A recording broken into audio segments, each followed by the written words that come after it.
Good morning. It is gray and misty. There's a boat out there headed out for a fishing tour. We're going to continue with chapter 8. After Praukara Rao's family rejected Manjula at the engagement ceremony, she had no hope that anyone else would ever come forward to marry her. After all, engagement is practically marriage. Something had to be terribly wrong with the girl for her to be discarded. For her to be discarded at such a late stage.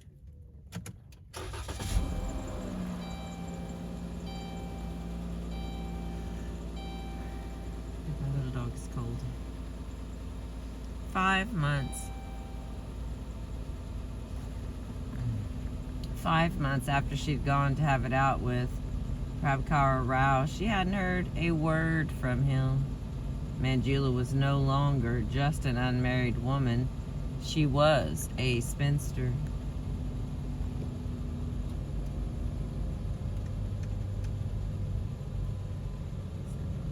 There we go. She was at home with her family for the summer when her father received a telegram. Wedding fixed May 22.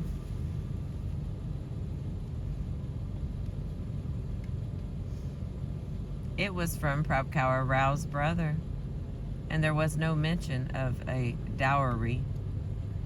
Carrie cried. But today is the 17th. They had no idea what had changed and why the rush, but they did not pause to inquire. Shamelessly, they launched into a frenzy of preparation. Tasks were divided up. Prasanna Rao had to find the money. Carrie would do the heavy work, cutting wood and building the tents for a Nischaratam ceremony that would take place at their home. Mania Mama and her sister were in charge of the feast. Manjula had no money to buy wedding clothes, so she had to travel to Guntar, where the merchants would give her credit. To get married in a church, Manjula had to first get baptized, as is the custom among the Andhra Baptist. The choice to do so had been left up to her, and she had never bothered until now. Sentimental Prasanna Rao wouldn't let her go to any church but the one in Sankarapadu. For the Nischaratam ceremony, in place of the terrible aunts and uncles they'd met earlier, some good-natured aunts and uncles of the groom were dispatched to the Cambham home. They brought the customary sari, the ring, and other gold jewelry for Manjula. She went inside and put on the sari and the jewels. When she came out, Carrie couldn't believe his eyes. He had always thought his sister to be the plainest girl on earth. However, in a nice sari and with a few ornaments, she was beautiful, albeit in an unconventional way. The ceremony concluded and the groom's party returned home to Kankanada, where the wedding was to be held.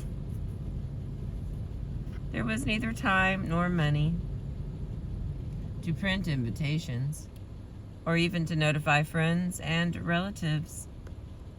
Manjula wrote to Vijalakshmi.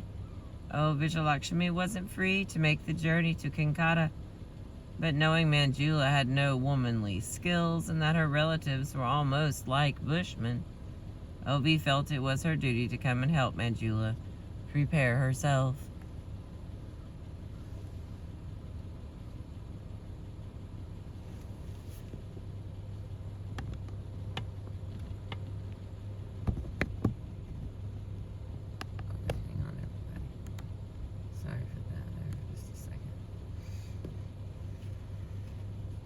Manjula, first take all your wedding clothes out the trunk. She did. Now you put them on. Manjula put them on. Now take them off. Manjula took them off. "This is loose." With a needle and thread, Ovi restitched the blouse to fit better. She showed Manjula how to wear a sari properly. "Now look at me. Listen to what I tell you. At the wedding, try not to look like a woman who has lost everything in life. Remember to smile once in a while." The bride's party departed for Kankanata. It consisted of only 2 people, Prasanna Rao and Carrie, for there was no more money for train tickets.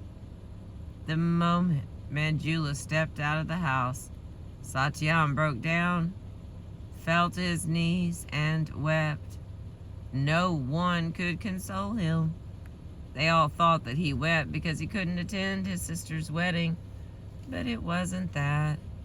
He was thinking of their common struggles, growing up motherless and abandoned by their father, their efforts to get educated, the shameful way in which her match had been arranged, what was to become of Satyam, Carrie, Manjula.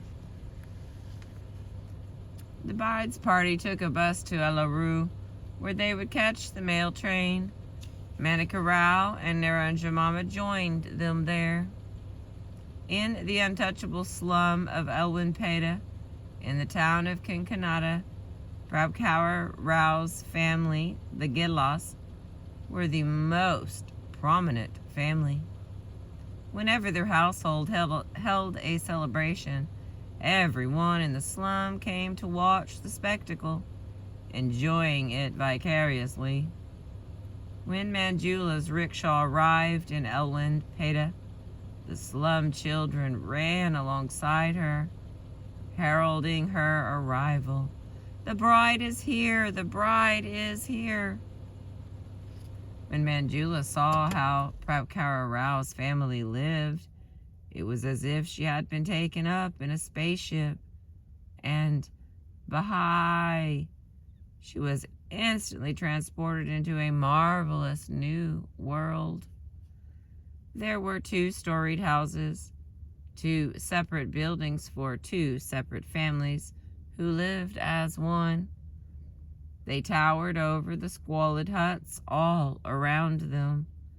To Manjula, used to living under a thatched roof, these large cement structures with 2 separate levels seemed magnificent dwellings. In one house lived Prabhkaur Rao and his brother Percy Lawrence, his half-brother's wife, and their 4 children. In the other lived Prabhkaur Rao's maternal aunt's family, with her 8 children of various ages, between 13 and 25. So many uncles, aunts, cousins, all living side by side. For Manjula, who had never had even one complete family, it seemed a dream come true. And the way they dressed. The older ones looked dignified, the younger ones stylish, and all of them perfectly groomed. They were cultured in their manner and refined in their speech. Some of them even spoke English. The woman arranged a bath for Manjula. Wearing the sari she had been given at the Nishchataram, she came out to meet the 50 people who were there to see the bride. Among them was a petite woman of 50, beautiful, well-groomed, with long, dark, silky hair, in a white sari with a fine border. Uncle Paulus jokingly introduced her to Manjula. "Amma, come here. This is our cook." It was, in fact, Manjula's future mother-in-law, Rathna Mama, who, as a widow, could not come to see her before. Rathna Mama had been anxiously waiting to see her beloved son's bride. She took one look, and Manjula could see the thorough disappointment. Rathna Mama Rathnama had been anxiously okay, I was going to read that again. "What is this?" Rathnama said, turning to her sisters and sisters-in-law. "This is what you found for my son?" When she had asked her son to describe Manjula, he had told her she resembled a pretty girl that they knew, and Rathnamama was pleased. Now she felt deliberately misled. Is this the marble figurine he dreamed of marrying? While Prabhakara Rao was a little boy, he would point to a marble figure and tell his mother, "I will marry a girl like this." Paul's wife quickly took Rathnamama's elbow and steered her away, consoling her. "This girl is tired from the long journey." Even Prabhakara Rao hadn't been informed that his wedding was being fixed. He, too, received a telegram after it was set. This is how it came about. Okay, hang on, let me get a drink. I'm going to read the list.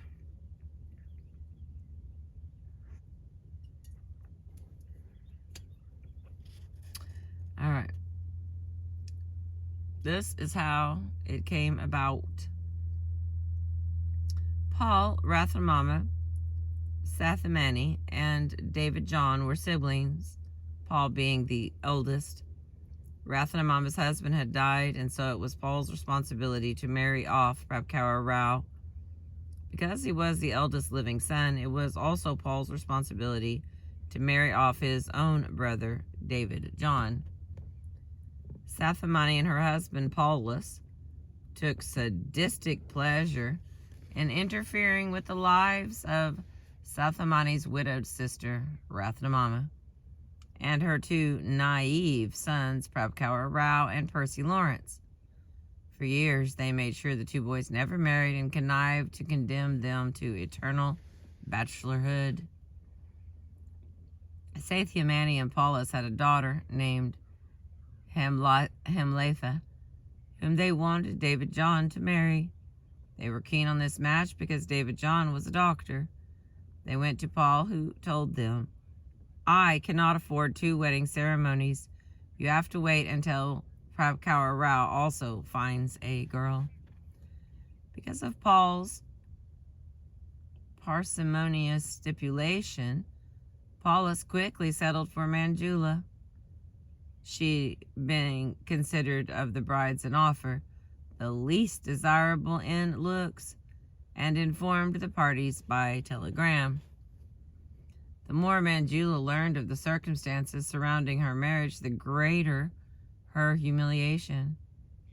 It was a 2-for-1 deal for Paul. The 2 couples would be married in a single ceremony, and it had been arranged for the sake of David John and Hemlatha, with Manjula and Prabhakara Rao added on to save money. Of all her new in-laws, she found David John the kindest. He addressed her as Amma.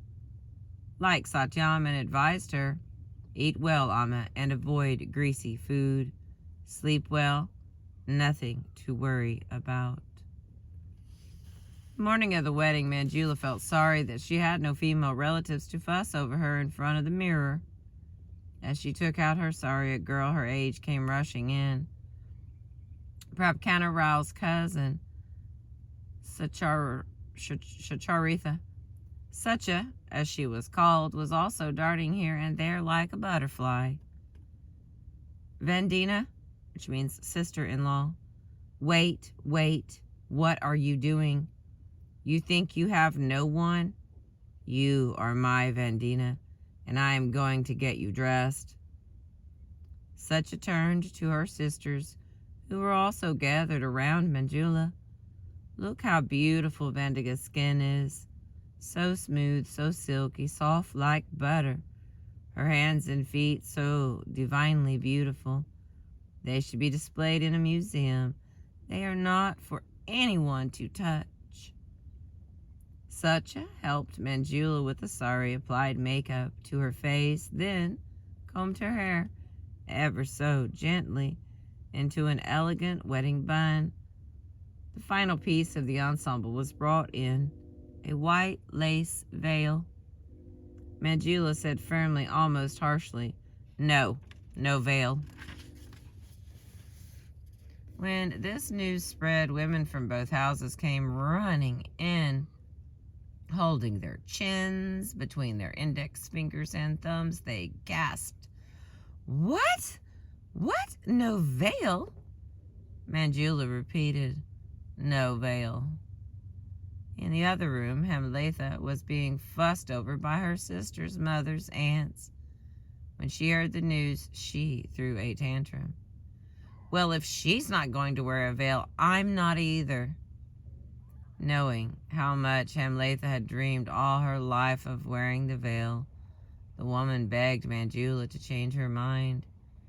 If one bride veils and the other doesn't, where is the symmetry? Manjula gave in. She went outside, escorted by Prasanna Rao and Carrie. They gaped at the sight of a car decked in roses, lilies, and chrysanthemums, waiting to take them to church. They had never ridden in a car before. Even the Kamas they knew didn't use cars in their wedding processions.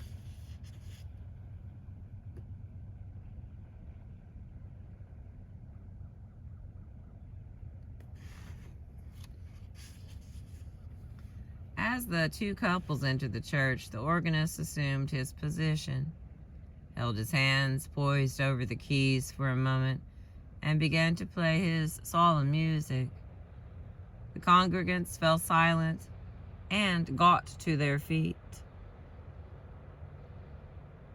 Paul's wife, Grace Amama, and Prasanna Rao walked Manjula to the altar, where the two couples were to stand before the pastor side by side.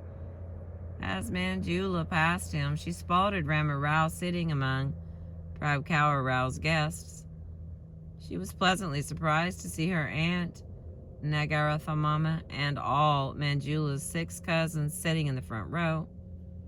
Her cousin, Sarojini, acted as Manjula's bridesmaid, but as Sarojini was a medical student, she was too dignified to perform a bridesmaid's subservient duties and merely stood by Manjula. Sarojini didn't even lift the bride's veil when the time came for the groom to tie the 3 knots around her neck. With those 3 knots, Manjula was irrevocably married. The final prayers were said. "O Lord, guide this young woman and this young man to lead a moral life."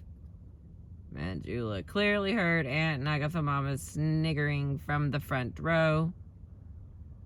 "Oh, come off of it. He's not so young a man."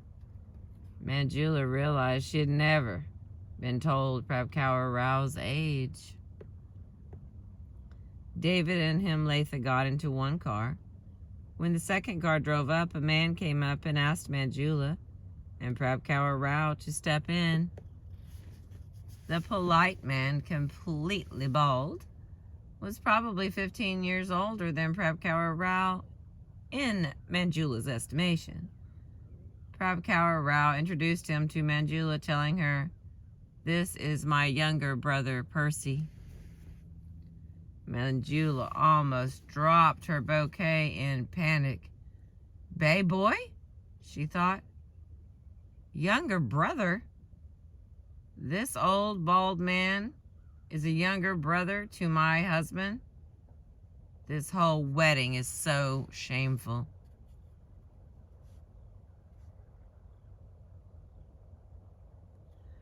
She couldn't get over the shabby way her family had gone about getting her married. All along, all they wanted was to find some man and get rid of her fast. When the Prabhakaur Rao match seemed to have fallen through, Rama Rao said right in front of her, "Let it go. Even if Prabhakaur Rao does not want Papa, he has a brother. We can offer her to him." And look at this brother Rama Rao had been talking about. He looked to be 40, 45 years old. Manjula stayed silent in the car. By the time they reached the photo studio, she had forgotten all about her grievances. Percy treated her with great respect, just like in the Seurat novels she read growing up. He was the younger brother-in-law character in those novels with whom the heroine would form a close bond. It was already revealing itself, the beautiful, loving family of her dreams. On that day, Manjula acquired a new family that included not just her husband, but her mother-in-law and brother-in-law. Prabhakar Rao, who was to lean on her in adversity, her mother-in-law, whom she was to respect and take care of, her brother-in-law, whom she was to love and find a wife for, and herself. They were all receding from her life, even Satyam, her father or brothers. They were all receding from her life. In the photo studio, against the background of a false marble pillar, the four of them stood, the grooms in their suits and ties. No man in Manjula's family ever wore a suit. And the brides in their white silk saris and veils, with bouquets in one hand and the other in the hook of the groom's arm. Prabhakar Rao was smiling in his charming way from ear to ear. They took a photo of their lives. In the afternoon, the feast was held under the colorful wedding tent. Many goats gave their lives for that meal. Those puka houses of Prabhakar Rao's family that Manjula was in awe of were nonetheless in the middle of a filthy slum and surrounded by hutments. Facing the tent was a large public lavatory equipped with 10 holes in the floor. The area swarmed with millions of flies, and every now and then the smell of shit wafted over the feast. In the evening, the brides had to change their saris for what was called a reception. Prabhakar Rao's family had already boasted to one and all that Manjula had a double M.A. To show off to the guests, they asked Manjula to say something in English. She was terrified, but thought fast and giggled and blurted out, "Thank you for your attendance." All the guests waited, but she said no more. She felt ashamed of not measuring up to the family's expectations and started to reproach herself. The correct word, she knew, was not attendance, but presence.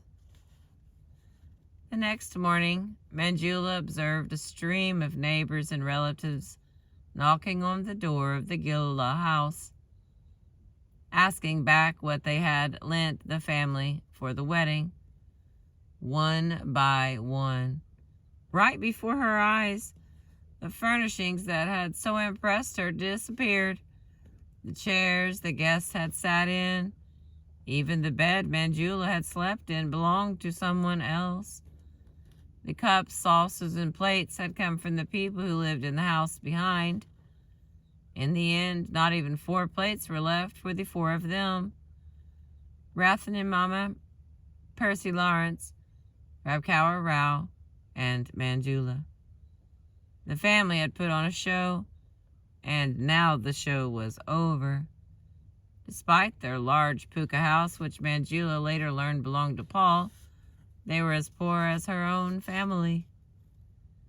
According to custom, after the reception, the couple leaves for the bride's home. Satyam, Mania Mama, and Santha Mama received them at Variavali. The celebration there was a simple prayer meeting with 50 people and a very small feast. The consummation ritual had to be postponed because Manjula was having her period, but her family allowed the couple to sit alone. They didn't talk much, and after a long silence, he tentatively touched her hand. She became like a stone.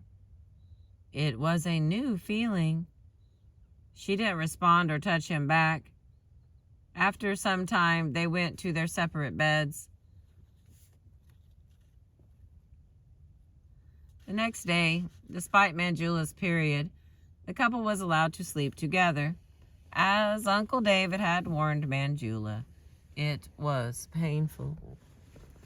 In the morning, Manjula could not look her father or brothers in the eye. She avoided them now that she had found out what a man is like and what he is equipped for or with. During a stroll by the river the next day, Manjula found out her husband was 7.5 years older than her. Outraged, she stopped in the middle of the path. What kind of nonsense is this? Why was I not told you were so old? He told her to calm down. She saw he was embarrassed and did not pursue the matter, but it continued to bother her. After a week in Virabali, the couple returned to Kakinada, where they were to live in Prabhakar Rao's family compound with the rest of his extended family. An upstairs room had been set aside for the two of them to sleep in. In the morning, as Prabhakar Rao descended, Uncle Paul asked him in English, "Ha, nephew, how did you fare?" He blushed, yet replied in English, "I did very well, thank you." Prabhakar Rao's cousins, on his father's side, invited the couple to the nearby town of Rajamundry.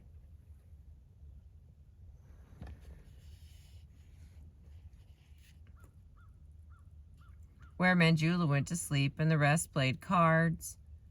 Prabhakar Rao, after losing a while, came to the bedroom, kissed his wife's foot for good luck, and then he went back to the game. Manjula was not sure yet if her marriage was a good one, but after the first time sleeping with her husband, she began to crave physical intimacy. She liked the feel of her husband. She didn't like to be apart from him, even for a second. Wherever he went, she would go. Wherever he sat, she would sit. And if he was talking to someone, she would stand next to him, clinging to his side. When he left her alone to go hunting with his friends, she moped. She discovered that he loved going hunting more than anything else in the world. After the month-long wedding celebration, it was time for them to return to work. Prabhakar Rao went back to Anantapur and Manjula to Guntur. Hopefully they would soon manage to find jobs in the same city and live together. Manjula's principal's wedding present to her was ousting orders. She would not be rehired for the coming academic year. Luckily, she found another post as a lecturer in the night college in Vijayawada. In a rickshaw on her way to college one day, she looked at the furniture in the shop windows on Bunder Road and thought, whatever my life has been so far, my future is going to be fine.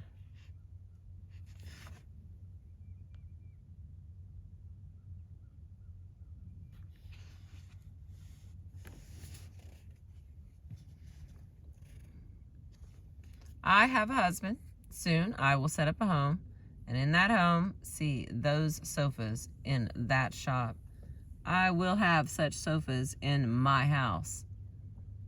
4 months after their marriage, Prabhakar Rao finally found a job for Manjula in Anantapur. A month later, she was pregnant. Her morning sickness was severe. She stopped going to the latrine because the filth made her nauseous. Nowhere in the whole city was there a clean lavatory. She developed constipation. When she tried a laxative, she began to miscarry. The doctors managed to save the pregnancy and confine her to bed for a few weeks.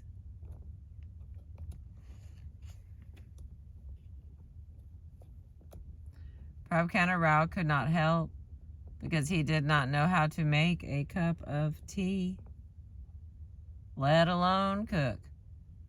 They went hungry. The house was in shambles, strewn with trash and unwashed clothes. Their first Christmas together, with Manjula 2 months pregnant, Carrie visited, carrying presents. He took charge of the household, cleaned and cooked. As long as he stayed, they ate well. And when the time came for him to leave, he took Prabhakara Rao aside and gave him valuable advice. I saw how you treat my sister. Carrie had seen her sitting cuddled up in Prabhakara Rao's lap for hours. Women should never be treated so kindly. You need to treat them sternly, otherwise they climb on your head and sit there. Carrie had to leave before the couple were able to look after themselves again. So Ratna Mama came to stay with them. She not only cooked and cleaned, but combed Manjula's hair and set out her own saris for Manjula to wear at work. She wanted her daughter-in-law to be healthy and look good. An ideal, loving relationship seemed to be forming between the two women. During her morning sickness, Manjula always clung to her husband. Excuse me. Ratna Mama, being old-fashioned, did not approve. She also feared that her new daughter-in-law, with her double MA, would push her into a corner, usurping her authority as mistress of the household and relegating her to an insignificant position. Things quickly soured between them. Anantapur is a city in Rayalaseema, a region in Andhra known sardonically as Rayalaseema, which means terrain of rocks. The sun blazes down year-round on the dry, cracked earth strewn with boulders. One hot night, when Prabhakara Rao took a chair outside for Manjula to sleep on, Ratna Mama could not believe her eyes. You emasculated bugger. You carry chairs for your wife now? Right in front of Manjula's eyes, her husband transformed into a monster. He looked like a different person when enraged. Face red, nostrils aflare, hair bristling. He had to restrain himself from attacking his mother. Instead, he called her unmentionable names. Prabhakara Rao could not tolerate being called effeminate. Ratna Mama did not want to stay. Prabhakara Rao refused to take her back to Kakinada. Manjula, now 8 months pregnant, had to accompany her.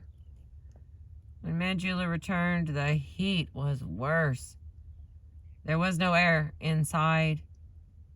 She asked her husband to set up a chair outside. He said no. She tried to set it up herself. He said, "No, you stay inside." "I cannot breathe, please." He shouted no. She was scared to utter another word. Manjula panicked. She who prayed only in direst need began to pray. "Oh, Lord Jesus, what should I do? I cannot breathe. This man says I cannot sleep outside." Suddenly, she started saying, "I am not going to live." She knew this was the end of her life, hers and her baby's. This was their last day on earth. At that moment, rain began to fall. The rain that visits Rayalaseema once in a decade. And the earth cooled down. Carrie returned to take Manjula to Warrangal for her delivery. There were no clean clothes to pack. He said, "We have no time." He gathered all the dirty clothes to wash in Warrangal. When they left, Prabhakara Rao didn't say goodbye, let alone give her any money, even for her ticket.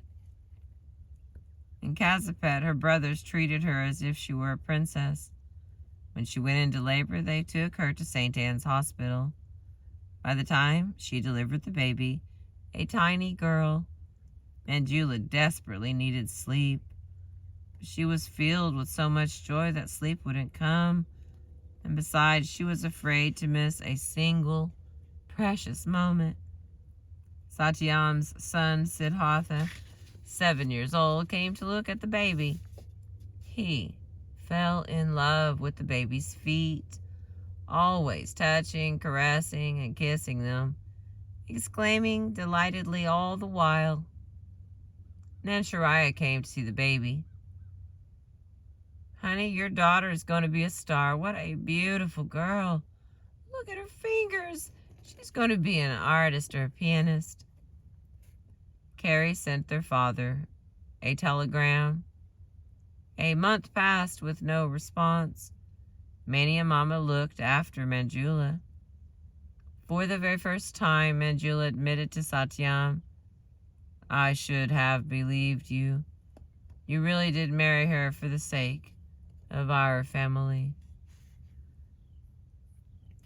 But the situation would soon be turned upside down, and Satyam refused to allow Mania Mama to accompany Manjula to Anantapur. Mania Mama's heart was set on seeing the new city. So Mania Mama went on strike. She stopped cooking and taking care of her own children, including her 6-month-old son. She climbed on a cot and covered her face with a sheet. It was chaos. A house full of children wailing, unfed, unwashed. Carrie had to take over. He was physically exhausted, and with Manjula's hospital bills, the family was financially exhausted as well. Many of Mama's tantrums made Manjula feel unwanted. It was time to leave. She had no money for the train. Then Shariah offered the money, and Carrie was ready to take them back, but the infant was not ready to travel. It had been raining continuously for days on end, and Satyam's house had no shutters on the windows. The cold wetness closed in upon the infant, her lungs filled with moisture. She was gasping, her chest pumping spasmodically. They could not afford a doctor. An Anglo-Indian neighbor advised Manjula to drink 2 spoonfuls of whiskey before breastfeeding. You can also dilute 2 drops with water and pour it in the baby's mouth, she said. For the first and last time in her life, Manjula drank alcohol. She was aware that she was talking too much, but could not stop herself. Then Shariah tried to calm her. Honey, stop talking. Amma, stop talking. Just stay calm. With his drunken sister and drunken infant niece, Carrie got on the train. Carrie said, Amma, please stop talking. Go to sleep. He sat holding the month-old baby in his hands for 16 hours straight. Whenever the train whistle blew, the sick infant woke up, startled. Carrie held her tight against his chest. They arrived in Anantapur station. They got into a jetka, which is a horse buggy, and began the ride home. As they passed the town's clock tower, Manjula said to Carrie, Ayyanaya, this baby, is she alive or dead? When Manjula said that, Carrie's heart stopped. He shook the infant. She opened her puffy toad-like eyes. Carrie and Manjula were relieved. The jetka stopped in front of the house. Prabhakar Rao was home. When he saw the baby the callous husband she had left behind transformed at once into a loving father. Manjula went back to work, teaching in a night college in Anantapur. Prabhakar Rao would sit holding the baby all night, never moving. Without having slept an hour, he would go to work in the morning. Manjula had no one to teach her how to bathe the baby. She hired a woman. The woman boiled water. Manjula was expecting the woman would mix in some cold water to make it lukewarm, but the woman poured the boiling water on top of the infant's head. The baby screamed. Manjula could see her tongue, her uvula, and the infant's skin changed color like the flesh of a chicken when it's dropped into a saucepan saute pan, Manjula grabbed her baby away. Manjula tried to bathe her baby in such a way that she would have as pleasant experience as possible. Manjula would put her nipple in her daughter's mouth, and while breastfeeding her, would slowly and carefully wash the baby in her arms, rinsing her with warm water from a tumbler. When the baby was born, Manjula's niece had made a list of names and said, "I like Sujatha."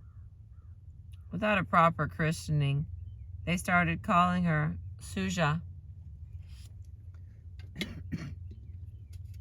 Hang on.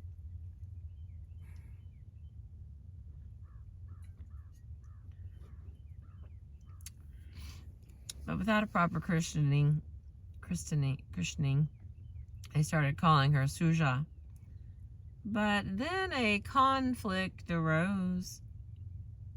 Ratha Mama had been expecting them to name the child in her honor, or at least to leave the choice of name to her. And she said, "I want Grace." Ratha Mama had had a daughter named Grace who died when she was 8. Manjula was appalled. She didn't want an old-fashioned name like that.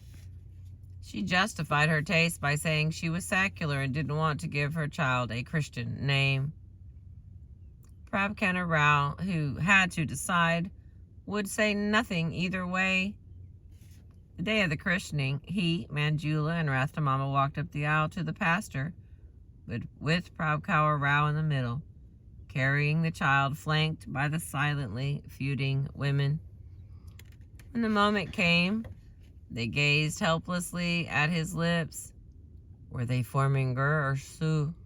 He said, Sujatha.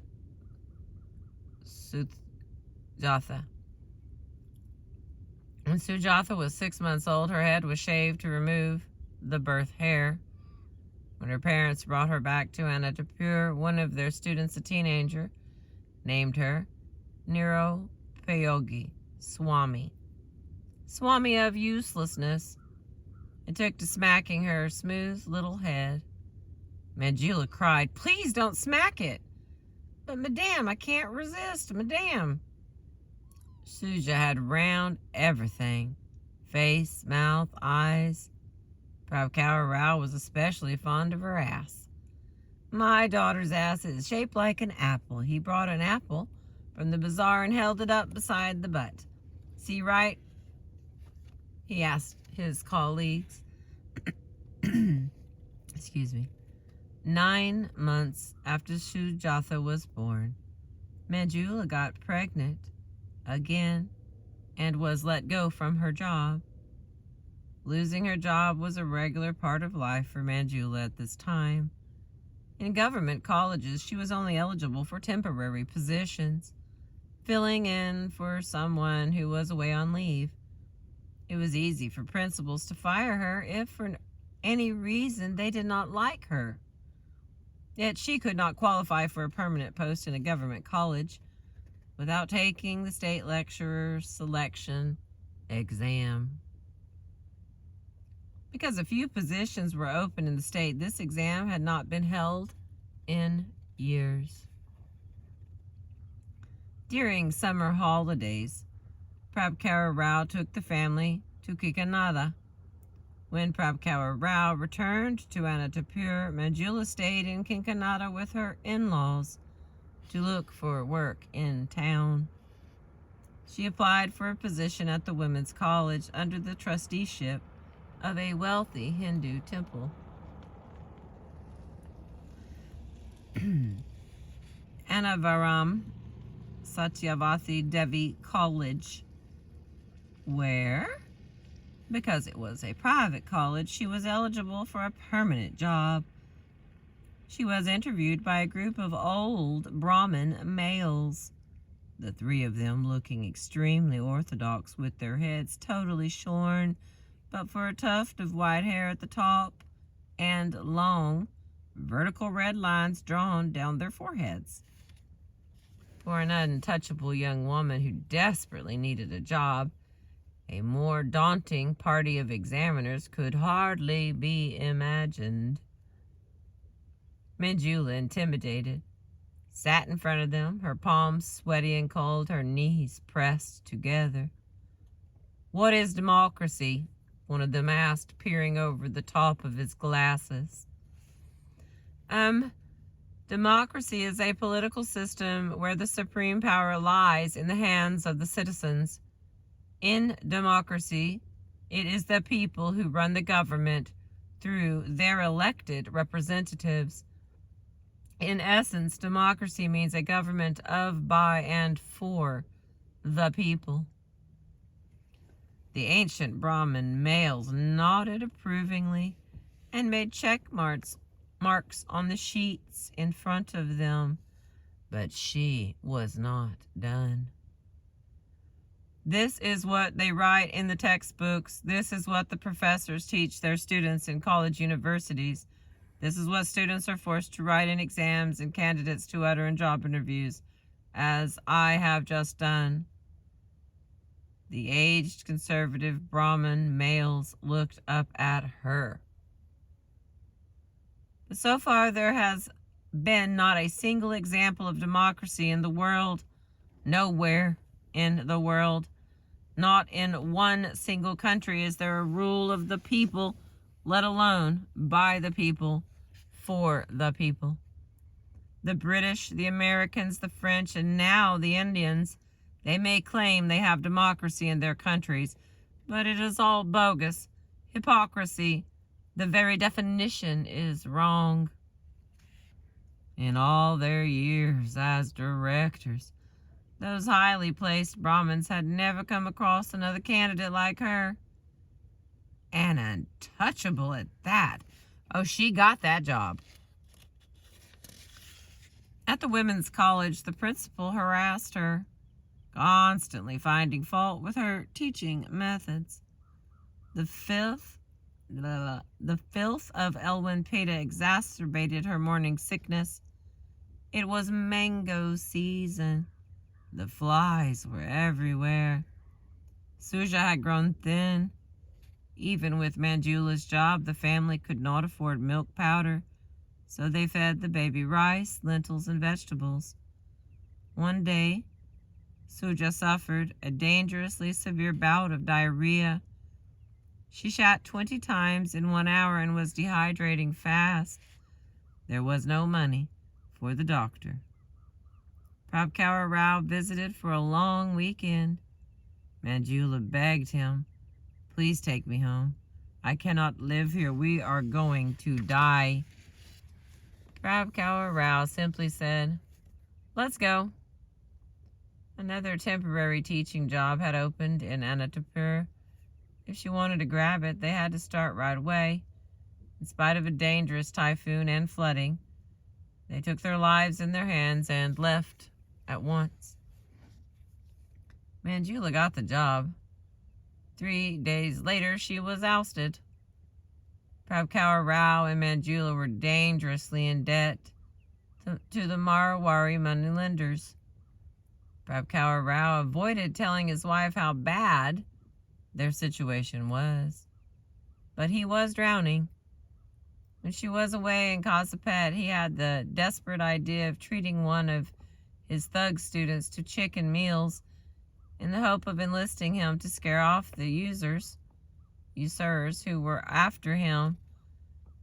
That plan came to nothing. It wasn't just Prabhakar Rao. Most of his colleagues on the first of the month came out of the clerk's office with their salaries and handed the envelope over to the Marwari waiting outside. Lecturers were special targets for Marwaris, as they had a regular income. Manjula blamed their situation on Prabhakar Rao's habit of smoking and having 2 cups of tea a day. "Imagine how much money you are wasting."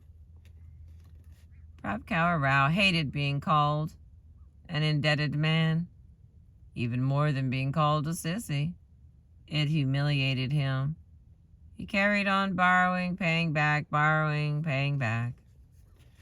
Late one evening, He returned from work, got into bed. "Come here, lie next to me." He proposed a suicide pact. "Let us do it in a hotel." Manjula did not ask him why he wanted to die. Perhaps he had had a terrible encounter with a Marawari who threatened him. She did not show the same sympathy that he did when she brought her fears to him, but self-righteously told him, "If you want, you go do it. I have no reason to kill myself." Manjula, constantly worried about the toddler. Little Suja turned out to be a danger magnet. One time she peeled off the masking tape her father had put over exposed electric wires. Another time she stuck her hand in chili powder. And yet another she tried to reach for burning coals. She needed to be watched all the time. Manjula had been out of work for some time. Her life was a series of temporary jobs and oustings. During this particular hiatus, she swept the house every day. Every day she came across a stray envelope on the floor. Every day she brushed it aside. After a month went by, she finally grew curious enough to open it. It was a job offer. Yet again, she started work. For her second delivery, Manjula decided to have Prabhakanta Rao be by her side and did not go to Kazipet. They wrote Rathnamama to come and help. In his mother's presence, Prabhakanta Rao once again turned cold. Rathnamama harassed Manjula day and night. She was a mere skeleton, yet her pregnant belly was huge. Prabhakanta Rao asked her to make tea. She said, "Do you have to have 2 teas a day?" As she brought out the cup, she could see he was seething with anger. His mother was saying, "What a fuss just to make 1 cup of tea." Prabhakanta Rao refused the tea. Manjula tried to pacify him. He got up from the chair, flew at her, and slapped her so hard that a big clot of blood fell on the floor. Rathnamama said, "She has bad teeth, that's all." Manjula knew that if she told her brothers about her situation, they would break up her marriage, probably beat her husband too. She wanted to keep the marriage. She wanted social respect. She never said a word to anyone. Early one winter morning, she went into labor. "We need to go to the hospital." Her mother-in-law began making tea for her son. Then she boiled water for him to take a bath. Then she made breakfast. Suja, who ate her food with hot mango pickle, like an adult, had diarrhea. They had to wash her. And again another tea. All this while Manjula was moaning.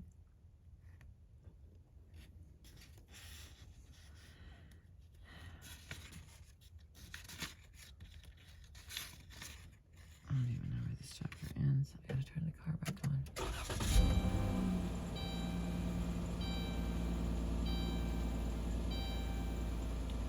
Finally, 3 hours after her pains had started, they got into a jutka and arrived at the hospital. When they reached the hospital veranda, the baby boy came out. Leaving Manjula at the hospital, her husband and mother-in-law turned around and went home. Manjula's son was so beautiful, big, fair-skinned. But from the moment he was born, he was seriously ill. He cried and cried due to colic.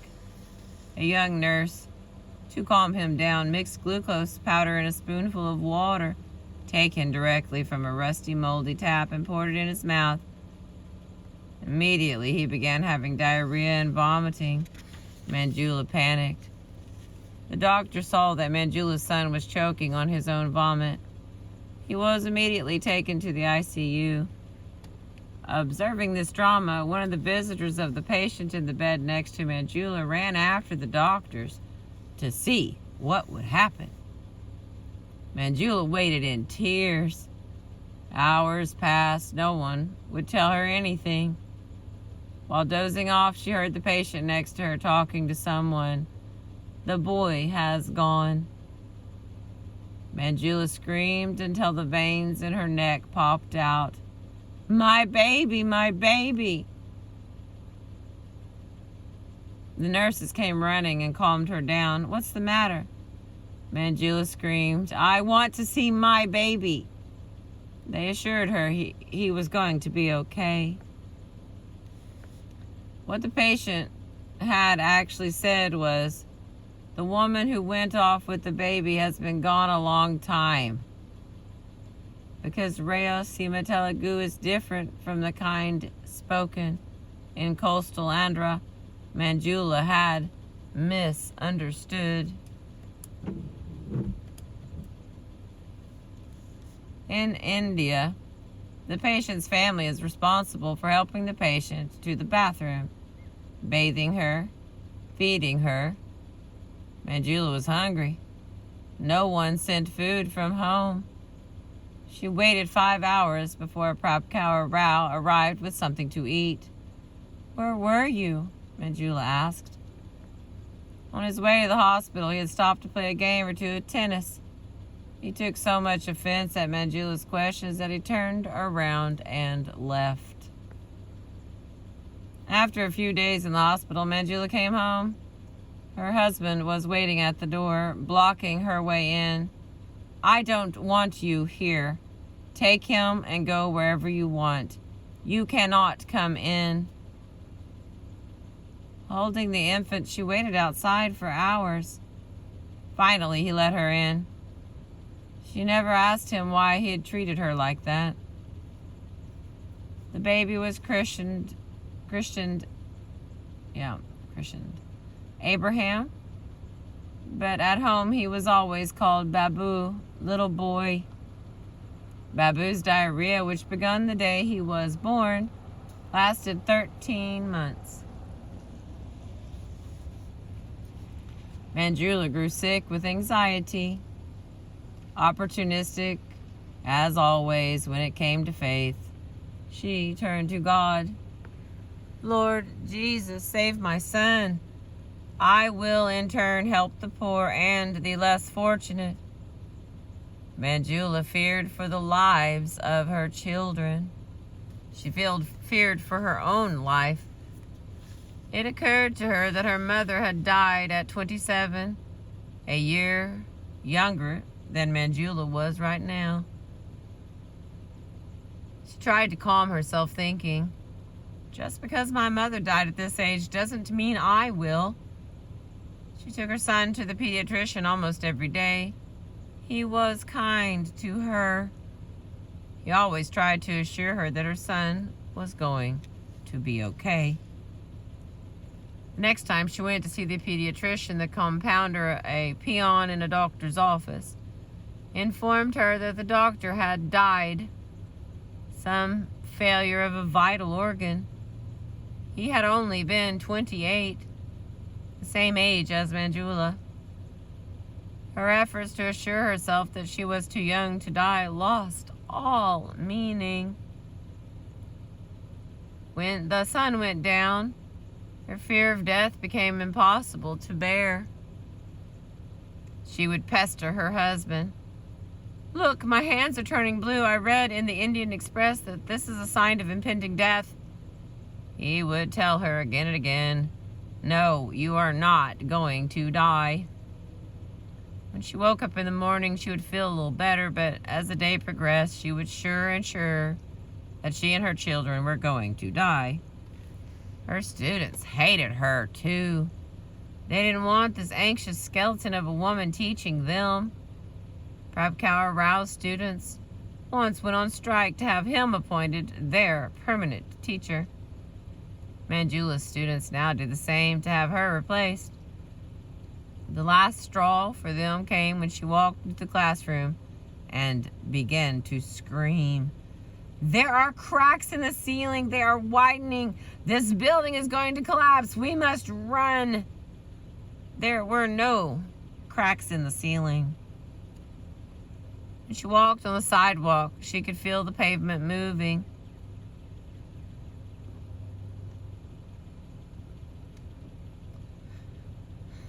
She could see the shops on either side of the street sliding in opposite directions.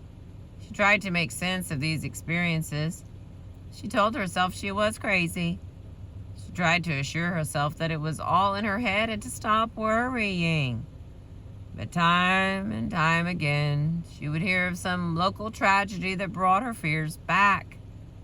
A boy pissing on an electric pole electrocuted himself. A colleague was correcting exam papers at home, and his son, the same age as Suja, interrupted him. "Daddy, come play with me." The father gave the little boy a shove. The boy's head hit the leg of a cot, and it killed him. Manjula knew death was around the corner. She wanted to save herself, her children. She did not care about her husband. There's no marker on when this ends.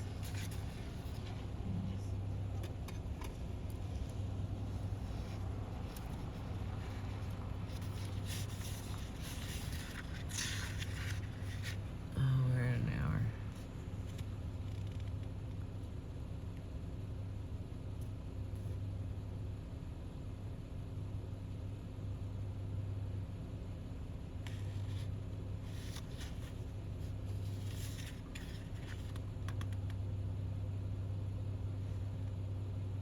Manjula knew death was around the corner. She wanted to save herself, her children.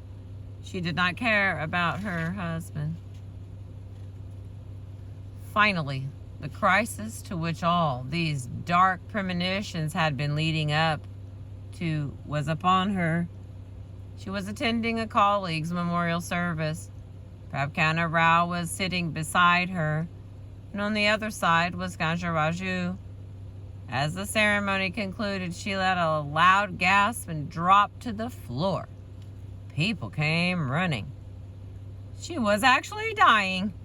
After all these months of feeling death approach but never being sure if it wasn't all in her head, she knew it was real now. Manjula looked around her, dazed. It was time to speak a few last words. To disburden herself of her earthly responsibilities, she reached for a trusted hand. It was not Prabhakana Rao's. It was Ganja Raju's. "Ganja Raju Garu," she implored, adding an horrific suffix to show respect. Oh, honorific, not horrific. These words, I tell you, English. "Please take care of my children." Then her hand let go of his. A few seconds later, Manjula came to. She was surrounded by the anxious faces of the lecturers. Prabhakana Rao helped his wife back home. Just as they entered their home, their colleague, Damodar, walked in behind them. His face red with fury. He launched into a tirade against Prabhakana Rao. "What kind of husband are you?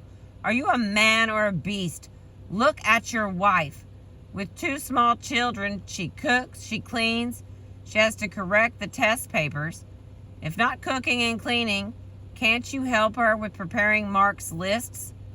To cheat, shame on you." Damodar stormed out. In fact, these days it had been even harder for Manjula than usual. Prabhakana Rao sat up all night, night after night, to prepare for his MA exams. Manjula had to get out of bed in the middle of the night and spend 45 minutes lighting the hearth to make him cups of tea. He took the exams every year, failing each time. Manjula asked, "What's the point? Are you only going to fail again?" "I know what your problem is. There will be 5 annotations and 5 essays. You love annotations and spend all 3 hours on one single annotation. Each annotation carries 5 marks. Even if you do all 5, you only get 25 marks. Spend time on essays and don't show off all your brilliance. No examiner likes a student more knowledgeable than himself. He had to go to Aligarh near Benares for the exam. Don't leave me with these sick children. Oh, he left. You will never pass. The Sunday after he'd gone to Aligarh, Manjula tried on a new blouse the tailor had stitched just for her. It was too tight around the biceps, and it made her veins swell, as when a nurse ties a rubber band to draw blood. She could not throw the blouse away as it had cost money, nor could she take it back to the tailor, who would take another 3 months to fix it. Suja woke up crying. Manjula picked her up, holding her on her hip with one arm. Manjula went about washing dishes, feeding Babu, cleaning him. When Manjula tried to set Saju down even for a second, she started crying loudly. She would not even let her mother switch her to the other hip. Manjula noticed a vein as long and thick and hard as a pencil sticking out of her upper arm. She knew at once it was abnormal. She left the chores and, taking the 2 children right away, went to see the doctor, who told her to rest immediately. Manjula, having developed a kind of masochism in the face of her problems, went on with her chores, with Suja on her hip. By the evening, the vein had swelled up more. Manjula ran back to the clinic. Dr. Nayam was furious. Do you have any brains? What did I tell you? You are educated. If you don't understand, then at least listen to the doctor. This is called thrombophlebitis. There is a blood clot forming. If it travels to your heart or your brain, it will mean immediate death. How about this? You go and die for all I care.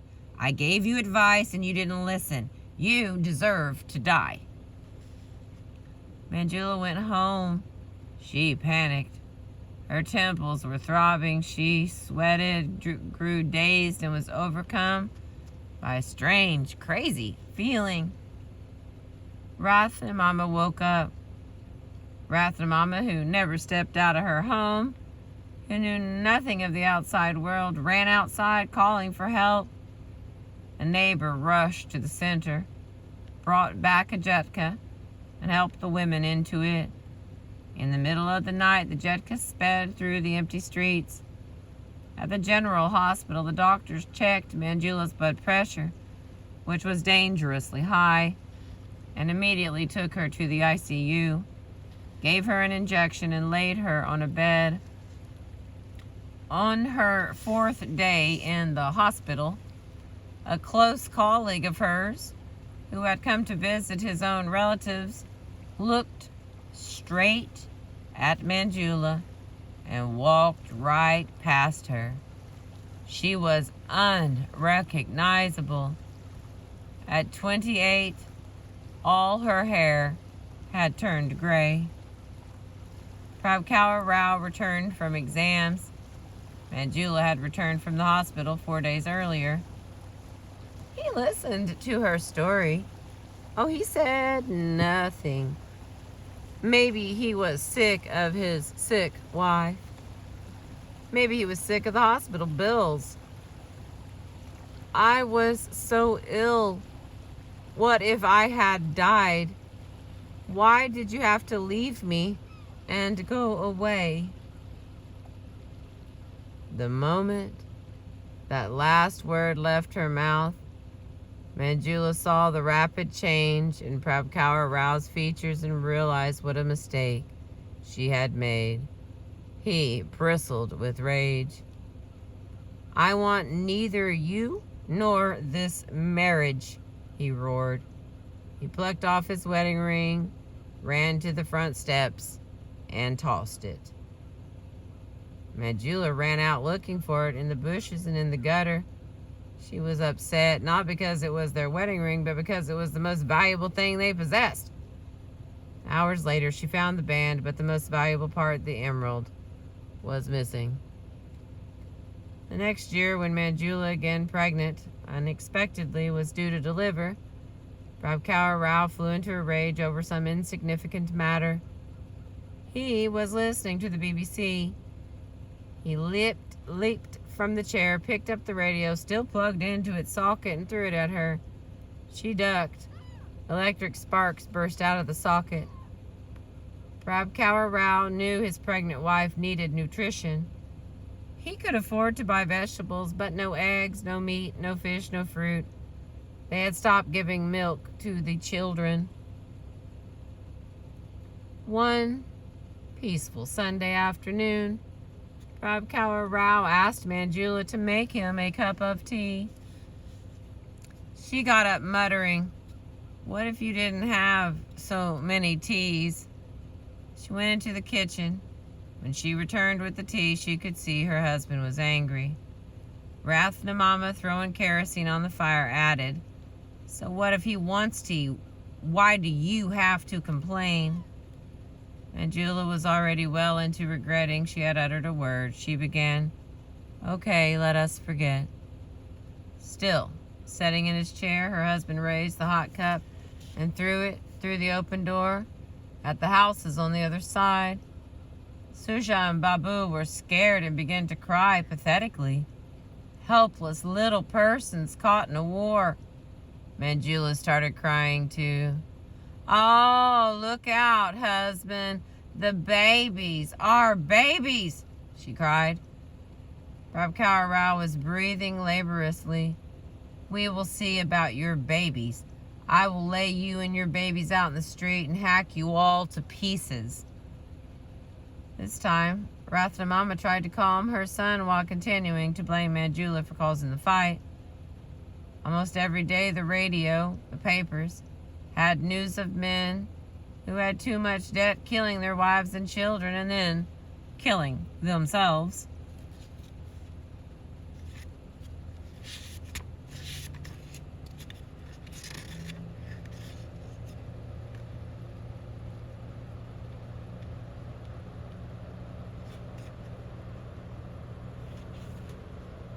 My word.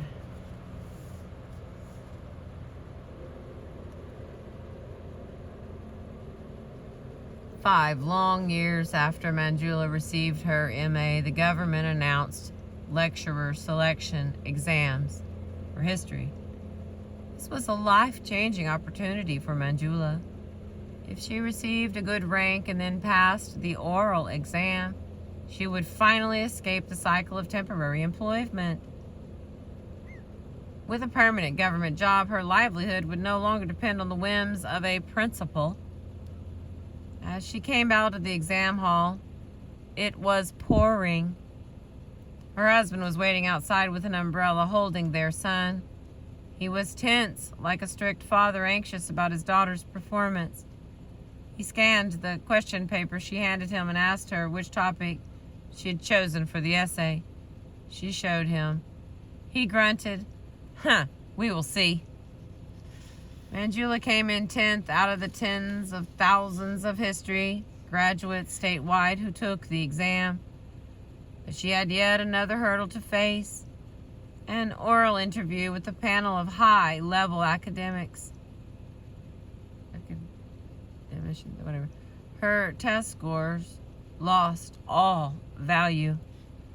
Candidates relied on bribery or nepotism. Manjula had neither money nor connections. So she went to appeal to Thomas Reddy, an MP from Antapur and a Christian of Reddy caste. Manjula and Prabhakar Rao hoped he would help them as fellow Christians. He said he would, but one could not expect much on such a flimsy basis.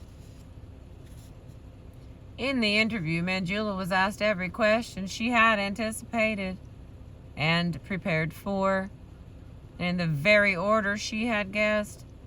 As she was leaving the interview room, one of the committee members, a highly respected Mala professor named Bulia, stopped her to ask one last question. "What is your opinion of apartheid?" "It wasn't a test. He genuinely wanted to hear her views on that issue. Manjula just giggled stupidly and ran out, leaving Professor Boulia confused. She did not have an opinion on apartheid, having never heard that term before. A few days later, Prabhakana Rao received a telegram from one of his friends in Hyderabad. "Congratulations, your wife has been selected." Manjula and Prabhakana Rao went to thank Thomas Reddy. "Dear girl, no need to thank me. Thank our Lord Jesus. I did nothing. Your interviewers told me all about you." After 7 years of temporary positions, night jobs, and oustings, Manjula finally received posting orders from the university board to report to Tirupati College. Tirupati was far away, but beggars cannot be choosers. Manjula resigned her job at Anantapur and took a train to Tirupati. The principal there, a Brahmin woman named Rashwari, took one look at Manjula and said, "You have no job here. I won't let you report." Manjula could not believe what she was hearing. In tears, she left the principal's office. The clerk saw what had happened, and he had nothing but pity for Manjula's situation. "Look, Amma, it would be no use going to the board. If that woman says no, then it is no."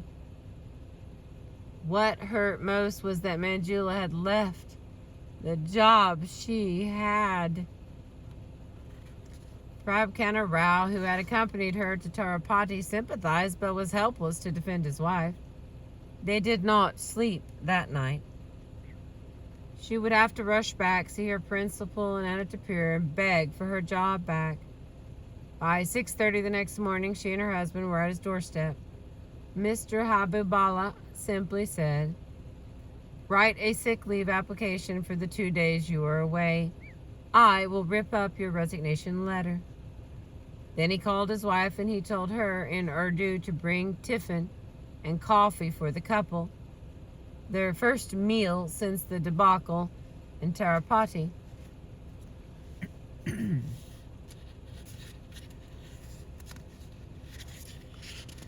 Alright, it's 2 pages long, but it is the last of chapter 8, and it will all be in this one video for us.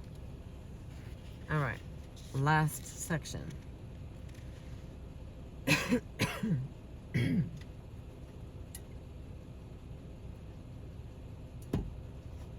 Alright. Forgive me, Lord. Okay, Rathnamama's health was poor. Her heart was enlarged. Her feet were always swollen. She suffered exhaustion and shortness of breath while doing household chores. She kept on working by sheer habit, by sheer force of tradition. Her so-called educated sons could not care less. Prabhakana Rao only defended his mother's authority against Manjula. Other than that, he never did anything for her. He never brought her things she liked to eat. He never walked her to church. Never even talked with her much. Yet he chased and beat up his wife to champion his mother. Rathnamama asked her son to take her to a famous Christian hospital in Tamil Nadu for a medical checkup. But Prabhakara Rao, fearing the prospect of more debt, remained silent. Manjula, without telling her husband, sold the gold chain that Prabhakara Rao's family had given her for their engagement to the owners of the restaurant opposite the house. She gave the money to Prabhakara Rao. "Take your mother to Vellore." Doctors did the test, gave Rathnamama prescriptions and advice, and sent her back home.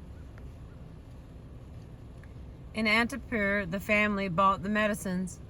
The doctors had said that Rathnamama should go on a special diet and take bed rest. Manjula took care of everything. But she had selfish excuse me. But she had selfish motives in doing all of this for her mother-in-law. Manjula observed that her husband was a loving man when they were alone, yet returned into the monster in the presence of his mother. She knew that Rathnamama wanted to go back to her family in Kinkanada. She had only been waiting to get the medical checkup and medicines she wanted. Once she got all that, she left. Manjula took Babu with her and went to Kazapat for her third delivery. Carrie was not there to receive her at the station. He had married a Telangana girl in a simple ceremony in Sathramaya's house, and the couple had gone to Nirmal to visit the bride's mother. It pained Satyam to see his sister in this condition. She was nothing but bones, pale and weak. If she wanted to sit, she needed to be helped down. If she was sitting, someone had to put his hand in her armpits and lift her up. Satyam was busy. Every night after supper, he left home, walking in the dark across fields and hillocks to avoid police, and went to Warangal. He would have meetings with mill workers, students, railway workers, peasant youth. He was organizing teachers. He was fully immersed in his activity. Coming back at 4 or 5 in the morning, he would go to Nansharaya's house, and without disturbing his friend's family, he would sleep on the bare floor of their porch, leaving before they even woke up. Sometimes they would get up early and find him there. Manjula wondered how this brother of hers, who behaved like a prince at home, was able to work so hard for his ideals. One night at 2, when Satyam was out doing his clandestine organization, Manjula began having contractions. Mama locked the 5 sleeping children, including her 2.5-year-old boy, inside the house and took Manjula to St. Anne's.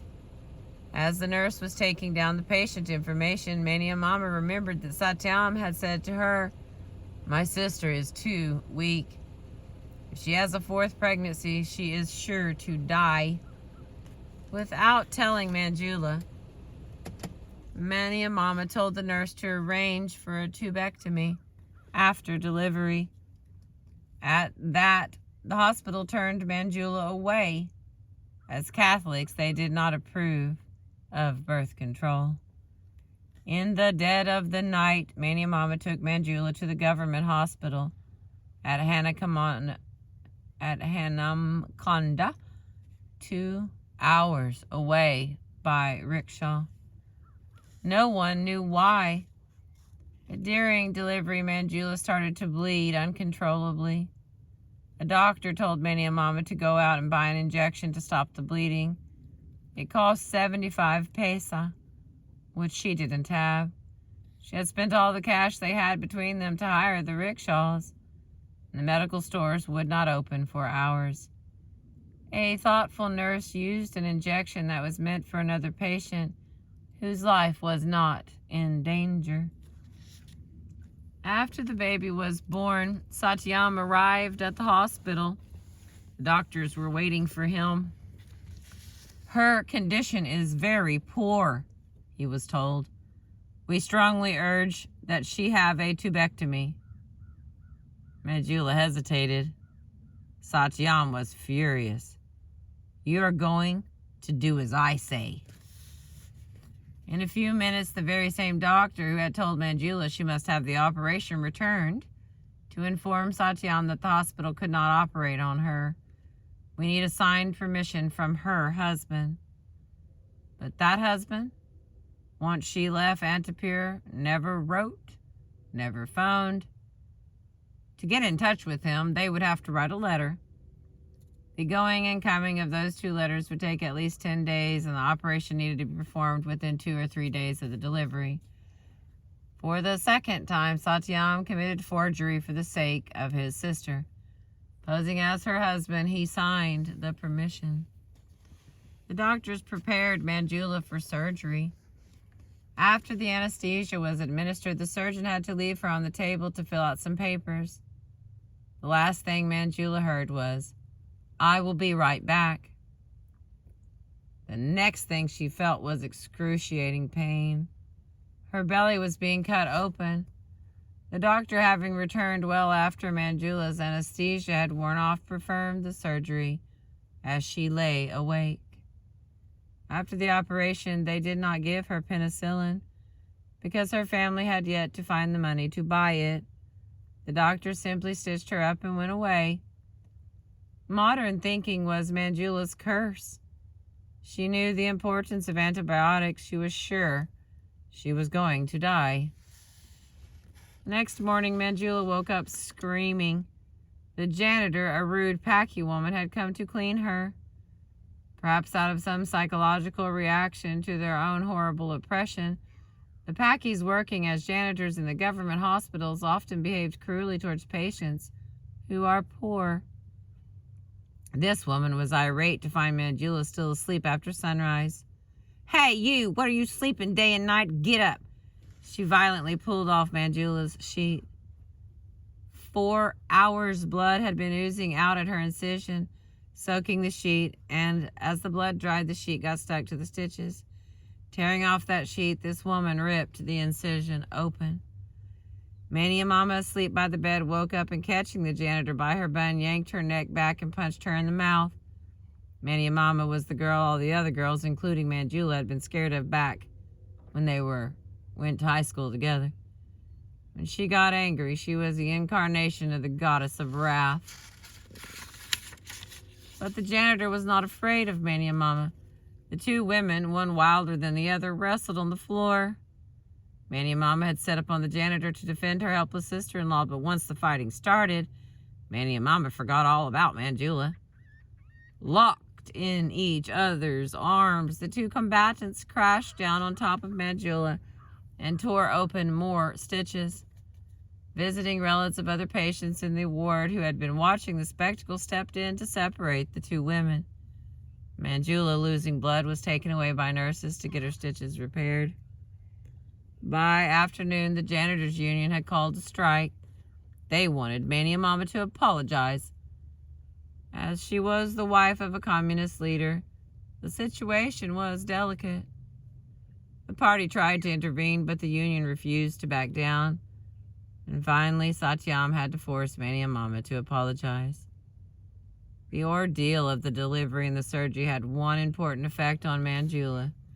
She had tasted death, gone through it, knew now what it was like. She lost her fear.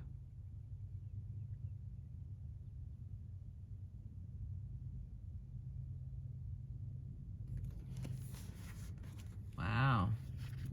That was chapter 8. That was all of chapter 8 from our book here that we're reading in. Wow. I know it was long, but I think it was worth it. I appreciate you. Thank you for letting me read my books to you.